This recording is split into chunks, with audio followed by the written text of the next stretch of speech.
Hello friends, welcome back my YouTube channel. आज आप इस वीडियो में देखने वाले हैं क्लास 10 का हिंदी पेपर जो कि सन 2024 का है। हमारा क्वेश्चन नंबर 1 इस प्रकार है। शुक्ल युगीन लेखक हैं। शुक्ल युगीन लेखक हैं। विकल्प ए राम प्रसाद निरंजनी, विकल्प बी माखनलाल चतुर्वेदी, विकल्प सी यशपाल, विकल्प सी सदल मिश्र। तो हमारा सही आंसर होगा माखनलाल चतुर्वेदी। माखनलाल चतुर्वेदी ही शुक्ल युगीन लेखक हैं। क्वेश्चन नंबर 2, गुनाहों का देवता की रचना यानी कि विद्या। गुनाहों का देवता रचना की विद्या है कहानी, विकल्प ए कहानी, विकल्प बी नाटक, विकल्प सी उपन्यास, विकल्प डी आत्मकथा। तो सही आंसर होगा हमारा विकल्प सी उपन्यास। उपन्यास ही हमारी जो है ये गुनाहों का देवता की रचना की विद्या है। ठीक है, उपन्यास। तो क्वेश्चन नंबर 3 की ओर हम बढ़ेंगे। किशोरी लाल गोस्वामी की रचना है। विकल्प ए सरस्वती, विकल्प बी राग दरबारी, विकल्प सी दुलाई वाली, विकल्प डी इंदुमती। तो हमारा सही आंसर होगा किशोरी लाल गोस्वामी की रचना जो है इंदुमती है, इंदुमती। विकल्प क्वेश्चन नंबर 4 ध्रुव स्वामिनी की लेखक हैं। ध्रुव स्वामिनी की लेखक हैं। विकल्प ए जयशंकर प्रसाद, विकल्प बी जगदीश चंद्र, विकल्प सी राम कुमार वर्मा, विकल्प सी राम कुमार वर्मा, विकल्प डी मोहन राकेश। तो आपका जो सही आंसर है ध्रुव स्वामिनी की लेखक हैं जयशंकर प्रसाद। जयशंकर प्रसाद ही ध्रुव स्वामिनी की लेखक हैं। क्वेश्चन नंबर 5 की ओर बढ़ेंगे। संस्कृति और सभ्यता निबंध के निबंधकार हैं। विकल्प ए रामदास गौड़, विकल्प बी श्याम सुंदर दास, विकल्प सी रामचंद्र शुक्ल, विकल्प डी डॉक्टर नागेंद्र। तो हमारा सही आंसर होगा श्याम सुंदर दास। श्याम सुंदर दास ही संस्कृति और सभ्यता निबंध के निबंधकार हैं। क्वेश्चन नंबर 6 भाव विलास के रचयिता हैं। भाव विलास के रचयिता हैं। विकल्प ए भूषण, विकल्प बी केशव, विकल्प सी मतीराम, विकल्प डी देव। तो हमारा सही आंसर होगा देव। भाव विलास के रचयिता देव हैं, देव। क्वेश्चन नंबर 7 रीति मुक्त काव्यधारा की रचना है। विकल्प ए सुजान सागर, विकल्प बी बिहारी सतसई, विकल्प सी ललित ललाम, विकल्प डी काव्य निर्णय। तो हमारा सही आंसर है बिहारी सतसई। बिहारी सतसई ही रीति मुक्त काव्यधारा की रचना है। क्वेश्चन नंबर 8 दूसरा तार सप्तक कब प्रकाशित हुआ था। तो हमारा विकल्प ए है 1943, विकल्प बी है 1951, विकल्प डी है 1985, विकल्प सी है 1979। तो इसका सही आंसर है जो है दूसरा तार सप्तक हमारा प्रकाशित हुआ था 1951 में दूसरा तार सप्तक प्रकाशित हुआ था। अब क्वेश्चन नंबर हम 9 की ओर बढ़ते हैं। प्रगतिवाद युग के कवि हैं। प्रगतिवाद युग के कवि हैं। विकल्प ए शिवमंगल सिंह सुमन, विकल्प बी प्रभाकर माचवे, विकल्प सी नरेश मेहता, विकल्प डी जगदीश गुप्त। तो हमारा सही आंसर होगा प्रगतिवाद युग के कवि हैं वो शिवमंगल सिंह सुमन हैं।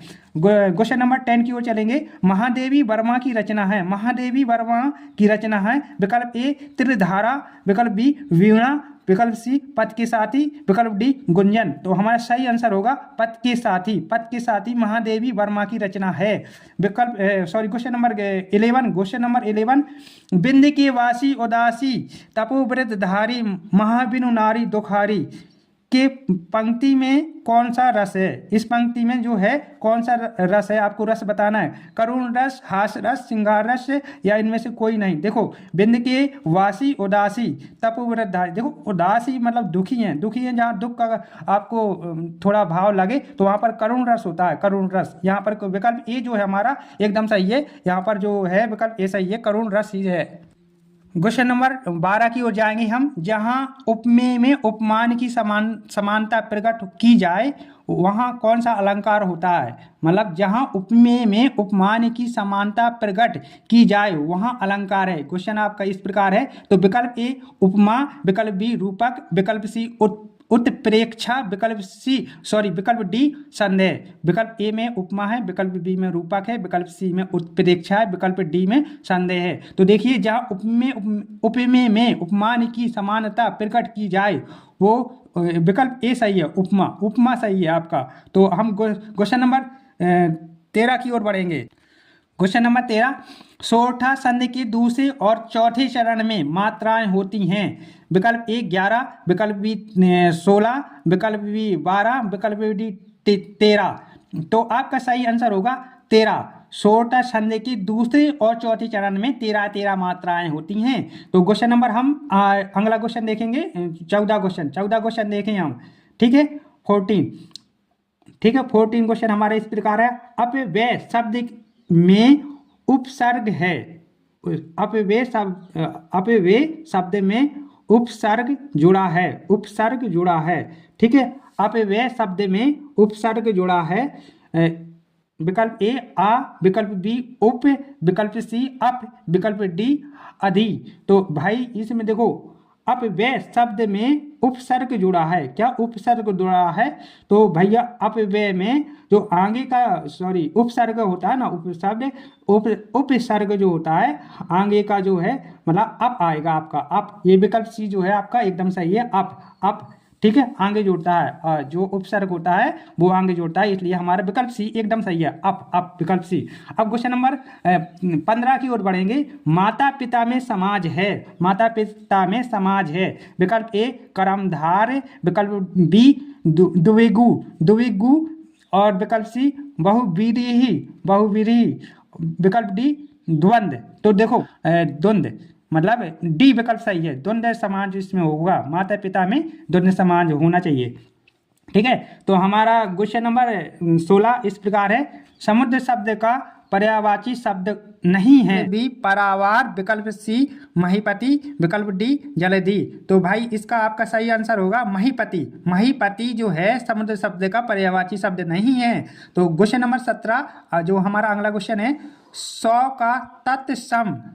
का तत्सम शब्द है। भाई सत्य विकल्प ए है, बी सव है, सी सत है और डी इनमें से कोई नहीं। तो आपका सही आंसर होना चाहिए सत।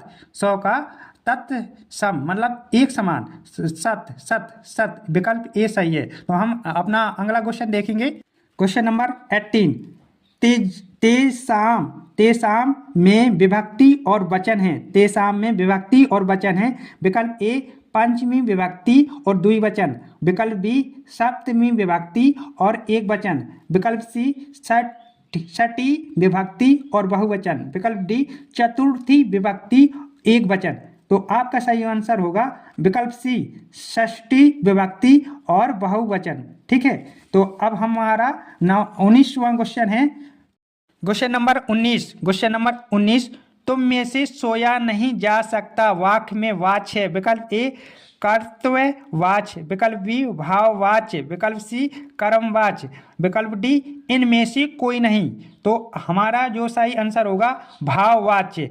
तुम से सोया नहीं जा सकता वाक्य में वाच्य है भाववाच्य।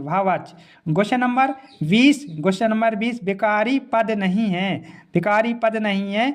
गाय, विकल्प ए गाय, विकल्प बी सवा, विकल्प सी प्रतिदिन, विकल्प डी रमेश। तो आपका सही आंसर होगा प्रतिदिन, विकल्प सी ही आपका सही आंसर होगा। यदि आपको वीडियो पसंद आया है तो प्लीज़ वीडियो को लाइक कर देना, और चैनल पर आप न्यू विजिट कर रहे हैं तो प्लीज़ चैनल को सब्सक्राइब कर लेना, क्योंकि मैं इस प्रकार के कंटेंट बनाता रहता हूं। Thank you for watching my YouTube channel.